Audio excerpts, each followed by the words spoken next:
আব্দুর রাজ্জাক বিন ইউসুফ আছে না নাই জোরে কোন? আহলে হাদিসের বড় একজন শায়েখ আব্দুর রাজ্জাক বিন ইউসুফ তিনি বলেছেন গণতন্ত্রের মাধ্যমে দেশে ইসলাম কায়েম হবে না। আপনি আব্দুর রাজ্জাক বিন ইউসুফকে আপনাকে বলতেছি, আপনি আমার এই আলোচনার পিতা আপনার কাছেও যাবে যে আন্দোলনের সমালোচনা করেন। আপনার কাছে আমি প্রশ্ন করি, সংসদ ভবনে কোরআনকে বিজয়ী করার কোন আন্দোলন আপনার আছে নাকি? ব্যাংকগুলোতে সুদ বন্ধ করে দিয়া ইসলামী অর্থনীতি চালু করার কোন কর্মসূচি আপনার হাতে আছে কিনা? সমস্ত জাহেলিয়াতের এই শাসন ব্যবস্থাকে বিলুপ্ত করে দিয়া আল্লাহর কোরআনের শাসন ব্যবস্থা কায়েমের জন্য ও আব্দুর রাজ্জাক ভাই আপনার মধ্যে কোনো পরিকল্পনা কর্মসূচি আছে কিনা জাতি জানতে চায়। জাতি তুমি খালি জামাত ইসলামীর সমালোচনা করবে, ছাত্র শিবিরের সমালোচনা করবে, এরপরে চরমনায় পীর সাহেবের ইসলামী শাসনতন্ত্র আন্দোলনের সমালোচনা করবে। তুমি খালি মাওলানা মামুনুল হকের সমালোচনা করে ইসলামী দলগুলোকে জনগণ থেকে বিচ্ছিন্ন করার চেষ্টা করতেছ। তুমি আসলে কার স্বার্থ উদ্ধার করতেছ? তোমার এই ফতোয়াবাজির কারণে দুনিয়ার আবু জেহেলদের দলগুলো আজকে সমৃদ্ধ হচ্ছে। ইসলামের শাসন ব্যবস্থার পরিবর্তে ফেরাউনি শাসন ব্যবস্থা এই দেশে পাকাপোক্ত হচ্ছে। সুতরাং ফতোয়াবাজি বন্ধ করে এই বাংলাদেশে ইসলাম কায়েমের জন্য কোনো কথা তোমার জানা যদি থাকে সেই কথাটা জাতি জানতে চায়। আপনারা কি বলেন, জানতে চান কিনা? তুমি খালি জামাত ইসলামীর সমালোচনা করবে, ছাত্র শিবিরের সমালোচনা করবে, এরপরে চরমনায় পীর সাহেবের ইসলামী শাসনতন্ত্র আন্দোলনের সমালোচনা করবে। বর্তমান বাংলাদেশে ইসলামী রাষ্ট্র ব্যবস্থা নিয়ে ব্যাপক আলোচনা হচ্ছে। মানুষজন চায় যে গণতান্ত্রিক উপায়ে তারা রাষ্ট্র ক্ষমতায় যাবে এবং ইসলাম প্রতিষ্ঠা করবে। এটি যে আকাশ কুসুম অলীক কল্পনার শামিল তা তারা বুঝতে পারে না। ইসলাম রাষ্ট্র ক্ষমতায় যাবে আর সবচেয়ে বড় ব্র্যান্ডিং হচ্ছে ন্যায় বিচার। রাসূলুল্লাহ সাল্লাল্লাহু আলাইহি ওয়াসাল্লাম বলেন, লা তাকুমু সাআহ হাত্তা ইয়ানজিলা ঈসা ইবনে মারইয়াম। কিয়ামত ততদিন হবে না যতদিন মারিয়ামের সন্তান ঈসা পৃথিবীতে নেমে না আসেন। পৃথিবীতে নেমে এসে তিনি সমগ্র পৃথিবীতে হাকামান মুকসিতা ন্যায় বিচার প্রতিষ্ঠা করবেন। তো ইসলামের রাষ্ট্র ক্ষমতার ব্র্যান্ডিং ন্যায় বিচার। তো ঈসা আলাইহিস সালাতু ওয়াস সালাম নিজে ন্যায়পরায়ণ না হলে উনি কি ন্যায় বিচার প্রতিষ্ঠা করতে পারবেন? কথা বলেন না যে পারবেন? পারবেন না। ওনার নিজের মধ্যে আগে ন্যায়পরায়ণতা থাকতে হবে। আমরা মুসলমানেরা যদি বলি আমার রাষ্ট্র ক্ষমতা ইসলাম লাগবে, তো রাষ্ট্র ক্ষমতার ব্র্যান্ডিং তো ন্যায় বিচার। তো আমার নিজের মধ্যে যদি ন্যায়পরায়ণতা না থাকে, আমি কি রাষ্ট্র ক্ষমতা ইসলাম প্রতিষ্ঠার যোগ্য বলে বিবেচিত হব? হব না। আপনাদের উত্তরাঞ্চলের মানুষ নিজেদের বোনকে বা ফুফুকে বাবা এবং দাদার সম্পত্তিতে ভাগ দেওয়াতে সবচেয়ে কার্পণ্য করে এবং বোনের সাথে এই মর্মেই সম্পর্ক রক্ষা করে যে সে বাপের বাড়িতে আসতে থাকবে, যেতে থাকবে, এই শর্তে বোনের সম্পত্তি ভাই ভোগ করে। তাহলে আমি আমার বোনের সম্পত্তি বন্টনে ন্যায় করতে পারিনি। আমার ফ্যামিলির মধ্যে আমার বোনকে ন্যায়ের ভিত্তিতে তার বাবার সম্পত্তি দিতে পারিনি। তাহলে আমার মতো ব্যক্তিকে যদি রাষ্ট্র ক্ষমতা দেওয়া হয়, আমি রাষ্ট্র ক্ষমতা পেলে আমি তো গত 16 বছরের চেয়ে বেশি দুর্নীতি করব। কেননা আমি তো আমার বোনের সাথে ন্যায় প্রতিষ্ঠা করতে পারিনি, 16 কোটি মানুষের সাথে কিভাবে ন্যায় প্রতিষ্ঠা করব? ঠিক আপনাদের উত্তরাঞ্চলে যৌতুকের ভিত্তিতে বিবাহের প্রচলন সবচেয়ে বেশি। ডিমান্ড ছাড়া বিবাহ হয় না। তো ডিমান্ড যখন নেওয়া হচ্ছে তখন ওই মেয়ে এবং মেয়ের পরিবারের উপর জুলুম করা হচ্ছে। তাহলে যেই স্বামী বা যেই যুবক তার শ্বশুরের সম্পত্তি থেকে মোটরসাইকেল নেওয়া, ফ্রিজ নেওয়া, এসি নেওয়া, খাট নেওয়ার লোভ সামলাতে পারেনি, ওকে রাষ্ট্রের দায়িত্ব দিয়ে দিলে ব্যাংক যে গত 16 বছর যা লুটতরাজ হয়েছে তার চেয়ে বেশি হবে না, এর কোনো গ্যারেন্টি আছে? কোনো গ্যারেন্টি নেই। তেন ওর শ্বশুরের সম্পত্তির প্রতি সে লোভ সামলাতে পারেনি। তাহলে রাষ্ট্রের দায়িত্ব দিলে সে পারবে? সে এর চাইতে বেশি চুরি করবে। তাহলে এই সমস্ত মুসলমানেরা কি আপনার মনে হয় আল্লাহর যে ইসলামী রাষ্ট্র ব্যবস্থার ব্র্যান্ডিং যে ন্যায় বিচার প্রতিষ্ঠা করা তার যোগ্য? আপনার কি মনে হয় তার যোগ্য? তার যোগ্য না। একই অবস্থা ইসলামী দল, ইসলামী সংগঠন, ইসলামী মাদ্রাসা, ইসলামী মসজিদ, ইসলামী ফাউন্ডেশন, সব জায়গায় সকল ক্ষেত্রে ইসলাম আছে, বাহ্যিক রিচুয়ালস, আনুষ্ঠানিকতা, সালাত, সিয়াম, হজ, যাকাত নাই কি? ন্যায়। মাদ্রাসায় সমস্যা কেন? ন্যায়ের অভাব। ইসলামী দলের আমির ওই কর্মীকেই পদায়ন করেছে যে বেশি চামচামি করে, আর ওকে বের করে দিয়েছে যে বেশি পরিশ্রম করে। তো এইভাবে প্রত্যেকটা সেক্টরে আপনি তাবলিগ জামাতের যে গ্রুপিং আছে সেখানে যান, ঢুকলে দেখবেন বাহির থেকে মনে হবে অনেক আদর্শিক দ্বন্দ্ব বলে কিছু নাই। আসলে ন্যায় রক্ষা হয়নি। হয় যিনি আমির উনি রক্ষা করতে পারেনি, না হয় যারা মামুর তারা রক্ষা করতে পারেনি। তো যারা নিজ নিজ সেক্টরে ন্যায় প্রতিষ্ঠা করতে পারছে না, সে রাষ্ট্রে ন্যায় প্রতিষ্ঠা করতে পারবে না।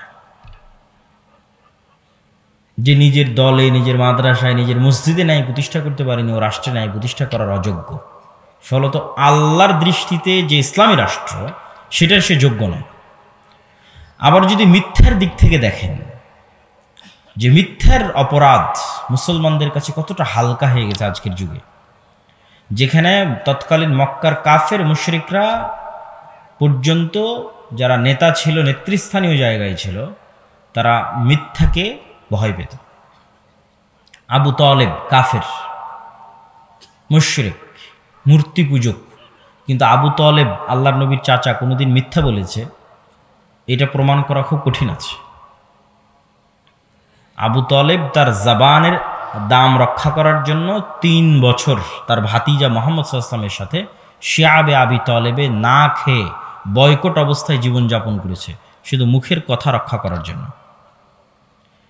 আবু সুফিয়ান যখন কাফের মুশরিক, বাদশাহ হিরাক্লিয়াস, রোমান এম্পায়ার বাদশাহ হিরাক্লিয়াসের দরবারে তার চিরশত্রু মুহাম্মদ সাল্লাল্লাহু আলাইহি ওয়াসাল্লাম সম্পর্কে মিথ্যা বলেনি। চাইলে বলতে পারতো, কোনো ক্যামেরা, মোবাইল, লাইভ রেকর্ডার কিছু ছিল না, কিন্তু বলেনি।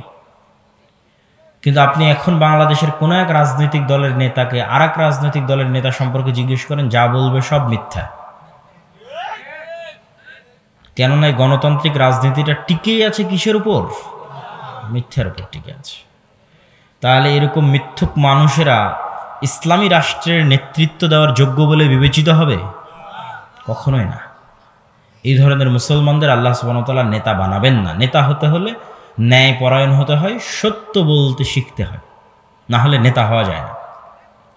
আর আল্লাহর নবী চান যে মুসলিম উম্মাহ নেতৃত্ব দানকারী জাতি হোক, গোলাম জাতি না হোক।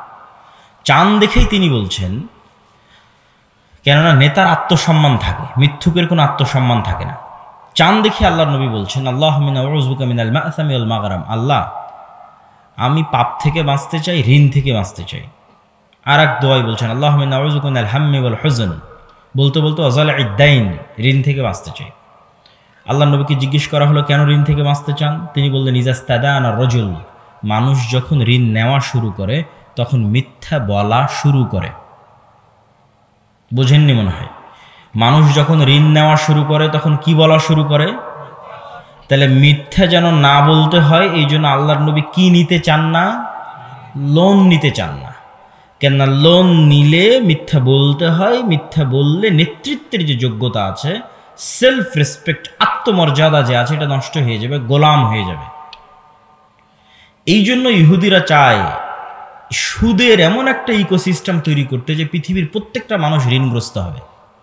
তো প্রত্যেকটা মানুষ ঋণগ্রস্ত হলে প্রত্যেকটা মানুষ মিথ্যুক হবে। তো প্রত্যেকটা মানুষ মিথ্যুক মানে প্রত্যেকটা মানুষ চামার, মানে গ্রামের 3rd পারসন যার কোনো সেলফ রেসপেক্ট নাই, তাহলে ও জীবনে কোনোদিন নেতা হতে পারবে না। ওর নেতৃত্বের যোগ্যতা ওখানেই শেষ হয়ে গেছে। আপনি দেখেন আপনার গ্রামগঞ্জ আশেপাশ কোথায় সুদভিত্তিক, কিস্তির ভিত্তিতে মুসলমানেরা লোন নিচ্ছে না? গ্রামে গঞ্জে, ঘরে ঘরে সবাই ঋণী এবং সবাই মিথ্যুক। আল্লাহর নবী যেহেতু বলেছেন সেহেতু সত্য।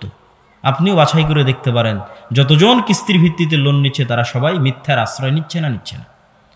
সে নিজে মিথ্যা বলতেছে, তার স্ত্রীকে মিথ্যা বলাচ্ছে, তার সন্তান সন্ততিকে মিথ্যা বলাচ্ছে। তাহলে পুরো একটা মিথ্যুক পরিবার থেকে নেতার জন্ম হতে পারে? ইসলামের নেতৃত্ব দিবে ওই নেতার জন্ম হবে না। তারেক বিন জিয়াদ, মোহাম্মদ বিন কাসেম, ওমর ইবনুল খাত্তাব, খালিদ ইবনুল ওয়ালিদ, এদের জন্ম হবে না, গোলামের জন্ম হবে। সম্মানিত উপস্থিতি, তাহলে ইসলামী রাষ্ট্র প্রতিষ্ঠা করতে হলে আগে আপনাকে সেই যোগ্যতা অর্জন করতে হবে যে আপনি নেতৃত্ব দিবেন, মুসলমানদেরকে নেতৃত্ব দেওয়ার যোগ্যতা অর্জন করতে হবে। তো মুসলমানদের নেতৃত্ব দেওয়ার যোগ্যতা অর্জন করার জন্য বেসিক মূলনীতি যা আল্লাহ সব নবীকে দিয়েছেন, সব নবীকে যে গুণের উপর জন্ম দিয়েছেন, একটা ন্যায় প্রতিষ্ঠা করতে পারা আর একটা সত্য বলতে পারা, মিথ্যার সাথে কোনো আপোষকামিতা না থাকা। 3 নাম্বার যে বিষয়টা আমাদের লাগবে সেটা হচ্ছে আমাদের নিজেদের দিনের উপর ফুল কনফিডেন্স থাকতে হবে। আমাদের দিনের উপর আমাদের আত্মবিশ্বাস নাই। আজকের ভারত 47 সালে সেকুলারিজমের উপর প্রতিষ্ঠিত হয়েছিল, আর আজকে সে ভারত দাঁড়িয়ে আছে হিন্দুত্ববাদের উপর। আর বাংলাদেশের মানুষ ভারতের মানুষকে নিয়ে ট্রল করতেছে যে তারা গোমূত্র পান করে, তাদের টয়লেট নাই, অমুক তুমুক। তো টয়লেট নাই, গোমূত্র পান করে, ঠিক আছে, কিন্তু তার বিশ্বাস ভ্রান্ত হলেও ওই বিশ্বাসকে রাষ্ট্রে প্রতিষ্ঠা করার মতো হিম্মত আছে। আর তুমি কত বড় গোলামের গোলাম যে আল্লাহর নবীর একটা সুন্নাত না তোমার ব্যক্তি জীবনে, না পরিবারে, না সমাজে, না রাষ্ট্রে তুমি প্রতিষ্ঠা করতে পেরেছ। বরং হীনম্মন্যতায় ভোগো, নিজের নবীর দিন নিয়ে, নিজের নবীর সুন্নাত নিয়ে হীনম্মন্যতায় ভোগো। না জানি কে সন্ত্রাসী বলে, না জানি কে জঙ্গি বলে। তাহলে এরকম হীনম্মন্য জাতি কখনো নেতা হতে পারবে না, এরকম হীনম্মন্য জাতি কখনো মুক্তি পেতে পারবে না। আপনাকে যেমন বাংলাদেশের একটা রাজনৈতিক দল দেখলাম বলতেছে যে আমি ভারতকে আশ্বস্ত করেছি যে মৌলবাদীদের ঠিকানা বাংলাদেশে হবে না। তো কত বড় গোলামির রাজনীতি, কত বড় গোলামের রাজনীতি। ভারত আশ্বস্ত করবে বাংলাদেশকে যে ভারত থেকে বাংলাদেশের বিরুদ্ধে কোনো অপপ্রচার চালানো হবে না, এর নাম স্বাধীনতা। সেখানে কত বড় গোলাম হলে বলে যে আমরা ভারতকে আশ্বস্ত করেছি। তো এই গোলামিটা আমাদের রক্তের মধ্যে ঢুকে গেছে এবং মিথ্যা বলতে বলতে আমরা এই গোলামি বহন করছি এবং নিজের দিনের উপর কোনো কনফিডেন্স নাই। নিজেকে কত বড় ধর্মবিদ্বেষী প্রমাণ করতে পারে, নিজেকে কত বড় কোরআন বিমুখ প্রমাণ করতে পারে, কত বড় হাদিস বিমুখ প্রমাণ করতে পারে, কত বড় সেকুলার প্রমাণ করতে পারে, এগুলোই হয়ে গেছে মুসলমানদের রাজনীতির ভিত্তি। এটা হচ্ছে গোলামির পরিণতি এবং গোলামির চিহ্ন। তো আমাদেরকে এই গোলামির চরিত্র থেকে, গোলামির স্বভাব থেকে বের হয়ে নিজের দিনের উপর কট্টর হতে হবে, অটল হতে হবে। সারা পৃথিবী ডানপন্থার দিকে যাচ্ছে, আপনি গেলে সমস্যা কি? আপনার পাশের দেশ কট্টর ডানপন্থী হিন্দু, তারপরে আরেকটু দূরে গেলে ইসরায়েল কট্টর ডানপন্থী হিন্দু, সমস্যা কি? ইসরায়েল তো কাউকে পরোয়া করছে না, সে তো কট্টর ডানপন্থী ইহুদি। এখন আমেরিকাও কট্টর ডানপন্থার দিকে যাচ্ছে, সিলেবাসের মধ্যে বাইবেল অন্তর্ভুক্ত হয়ে যাচ্ছে, LGBTQ নিষিদ্ধ হয়ে যাচ্ছে, লিঙ্গ মাত্র 2টা, মেল এবং ফিমেল, পুরুষ লিঙ্গ এবং স্ত্রীলিঙ্গ। তো সবাই যদি কট্টর ডানপন্থার দিকে যায়, মুসলমানরা গেলে সমস্যা কি? কিন্তু মুসলমানদের এই হীনম্মন্যতার কারণে, এই মিথ্যার কারণে এবং এই অন্যায় পরায়ণতার কারণে আজকে মুসলমানেরা পিছিয়ে আছে। তাদেরকে আগে তাদের এই চারিত্রিক গুণাবলীগুলো ঠিক করতে হবে। আর সর্বশেষ যেটি কথা, সেটি হচ্ছে যত কুফরি তন্ত্রমন্ত্র আছে, এই কুফরি তন্ত্রমন্ত্র দিয়ে পূর্ণাঙ্গ ইসলাম প্রতিষ্ঠা করা কখনোই সম্ভব নয়। কুফরি তন্ত্রমন্ত্র দিয়ে পূর্ণাঙ্গ ইসলাম প্রতিষ্ঠা করা কখনোই সম্ভব নয়।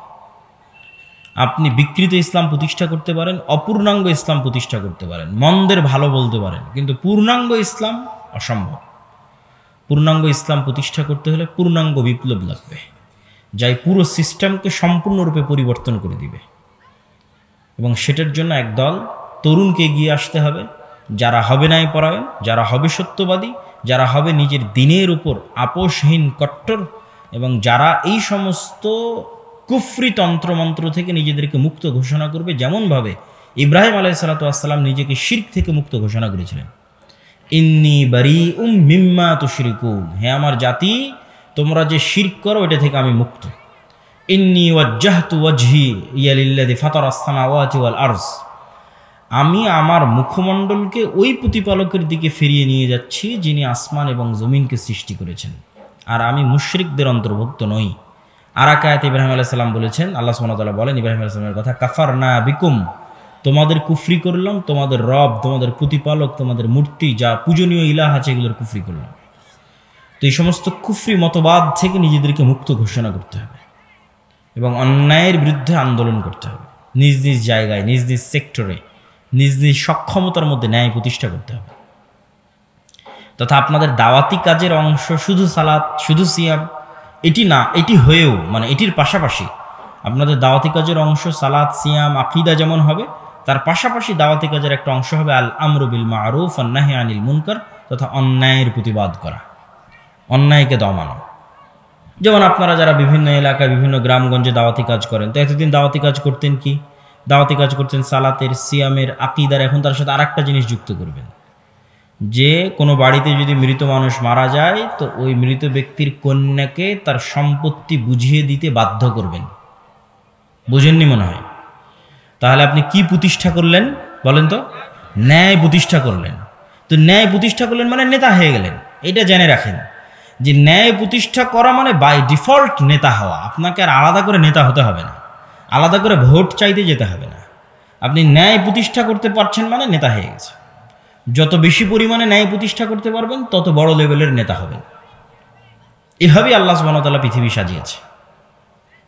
কোথাও যৌতুকের ভিত্তিতে বিবাহ হচ্ছে, ওটা বন্ধ করে দেন, বিনা যৌতুকে বিবাহের ব্যবস্থা করেন। যতদূর আপনার সাধ্যে কুলায় ততদূর আপনি মানুষের প্রতি হওয়া অন্যায়কে থামাবেন, আল্লাহর বান্দার প্রতি হওয়া অন্যায়কে থামাবেন, এবং আল্লাহর বান্দার মধ্যে যে ন্যায় আছে সেই ন্যায় প্রতিষ্ঠা করার চেষ্টা করবেন। আপনি যত বেশি পরিমাণে ন্যায় প্রতিষ্ঠা করার চেষ্টা করবেন, আপনি তত বড় লেভেলের নেতা হয়ে যাবেন। কিভাবে আল্লাহ আপনাকে কবুল করবে, কিভাবে রাষ্ট্র ক্ষমতা দিয়ে দিবে, এটা আপনি চিন্তাও করতে পারবেন না। কিন্তু ওই জাজবা, ওই মানসিকতা আমার এবং আপনার মধ্যে থাকতে হবে, এবং শুরু হতে হবে নিজের থেকে। নিজের ঘরে, নিজের স্ত্রী, নিজের পুত্র, আপনার স্ত্রীর সাথে আপনি ন্যায় করতে পেরেছেন কিনা, আপনার সন্তান সন্ততির মধ্যে ন্যায় প্রতিষ্ঠা করতে পেরেছেন কিনা। একদম নিজ জায়গা থেকে শুরু হতে হবে। নেতা হতে চাইলে, নেতৃত্ব দিতে চাইলে, রাষ্ট্রে ইসলাম প্রতিষ্ঠা করতে চাইলে। আল্লাহ সুবহানাহু ওয়া তাআলা আমাদেরকে সেই তৌফিক দান করুক, আল্লাহুম্মা আমিন। বক্তব্যের শেষের দিকে এসে আপনাদের সাথে কয়েকটা জরুরি কথা। এক, আদ-দাওয়া ইলাল্লাহ। আব্দুর রহিম প্রায় টানা 3 দিনের দাওয়াতি সফর দিনাজপুরের প্রায় সব উপজেলায় এসে যাওয়ার চেষ্টা করেছে। আমিও আপনাদের এই উত্তর অঞ্চলের বহু জেলায়, বহু উপজেলায় দাওয়াতি সফর দিয়েছি। আমাদের এই দাওয়াতি সফরগুলোর মূল উদ্দেশ্য মসজিদ ভিত্তিক দিন শিক্ষাকে শক্তিশালী করা। প্রায় 500টা মক্তবের শিক্ষক আমাদের থেকে ট্রেনিং নিয়েছে। এই 500 মক্তবের শিক্ষককে আগামী 22 তারিখ আমাদের একটা অনুষ্ঠান আছে ঢাকাতে, সেখানে তাদেরকে আমন্ত্রণ জানানো হচ্ছে ফোনের মাধ্যমে। যারা হয়তো দেখছেন তারাও জানতে পারবেন। সেখানে আমরা প্রায় 500টা মক্তবী শিক্ষককে তাদের যে কায়দা আছে, আমাদের উসমানী কায়দা, সেটি তাদের ছাত্র সংখ্যা অনুযায়ী ফ্রি বিতরণ করা হবে ইনশাআল্লাহ। আর এই 500 মক্তবী শিক্ষক যখন আমাদের কাছে ট্রেনিং নিয়েছে, তাদের যাতায়াত খরচ, থাকা খাওয়া খরচ, আসা খরচ সব কিছু আমরা বহন করেছি। তো এটি বিশাল কর্মযোগ্য, আল্লাহর দয়া, আল্লাহর রহমতে চলতেছে আলহামদুলিল্লাহ। এটির সাথে আপনাদের অংশগ্রহণ করতে হবে, যুক্ত হতে হবে। আমাদের সিলেবাসে, আমাদের ট্রেনিংয়ে আপনাদের মক্তবগুলোকে কানেক্টেড করতে হবে। ঠিক জামিয়া সালাফিয়ার অধীনে বিভিন্ন শিক্ষা প্রতিষ্ঠান পরিচালনারও আমরা উদ্যোগ নিয়েছি। জামিয়া সালাফিয়ার উন্নত সিলেবাস, উন্নত শিক্ষক, উন্নত ট্রেনিং, সকল কিছুর ভিত্তিতে। তো সেটিতেও আপনাদের প্রতিষ্ঠানগুলো অংশগ্রহণ করতে পারে। আর মাসিক আল ইতিসাম, মাসিক আল ইতিসামের প্রশ্ন উত্তর দেশি বিদেশি আলেম ওলামার উপস্থিতিতে নির্ধারিত হয়ে থাকে। মাসিক আল ইতিসামের সম্পাদকীয় সমসাময়িক হয়। যেমন জানুয়ারি মাসের সম্পাদকীয় ছিল সিরিয়ার ওপর, এই ফেব্রুয়ারি মাসের সম্পাদকীয় আছে মুক্তিযোদ্ধা বনাম রাজাকার, বাংলাদেশকে বিভক্ত করার এক ভারতীয় বয়ান। এরকম বিভিন্ন সমসাময়িক ইস্যুতে আপনারা মাসিক আল ইতিসামের সম্পাদকীয় পাবেন।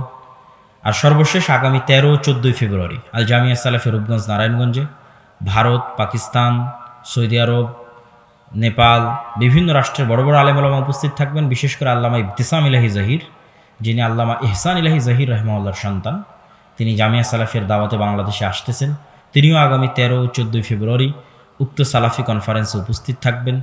পাকিস্তানের আহলে হাদিসদের সিংহ পুরুষ বলা হয় আল্লামা ইহসান ইলাহি জহির রাহিমাহুল্লাহকে, তার সন্তান, বড় সন্তান আল্লামা ইবতিসাম ইলাহি জহির।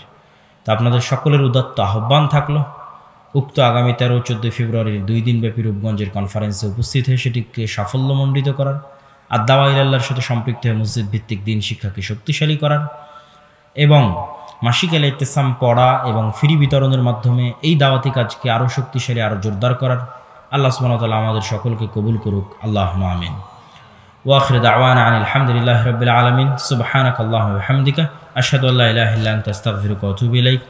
আগামীকাল বাদ ফজর দারসে কোরআন হবে, তারপরে জুমার সালাত শেখ আব্দুর রাজ্জাক বিন ইউসুফ পড়াবেন, এবং আগামীকাল রাতেও আমাদের বিভিন্ন আমন্ত্রিত বক্তাগণ আছেন দ্বিতীয় দিন, তারা সকলে উপস্থিত হবেন ইনশাআল্লাহ। আসসালামু